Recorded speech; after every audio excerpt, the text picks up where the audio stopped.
ആട് തോമ, ഇന്നലെ അങ്ങ് മനസ്സിരുത്തിയത് കൊണ്ട് എന്റെ പെങ്ങടെ മനസ്സമ്മത് നന്നായി കൂടാൻ സാധിച്ചു. ആട് തോമ,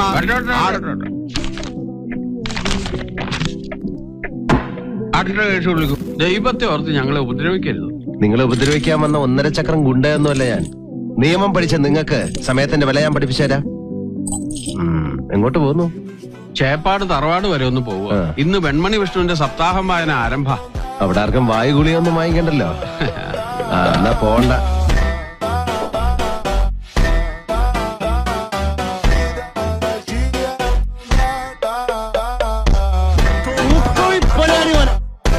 ഈ പൂട്ടിന്റെ മുകളിൽ നീ നിന്റെ പൂട്ടിട്ട് പൂട്ടിയ നിന്നെ ഞാൻ പൂട്ടും.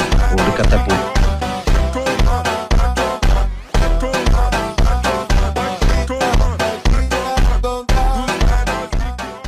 പറ, നിനക്ക് ഇനി എന്ത് വേണം?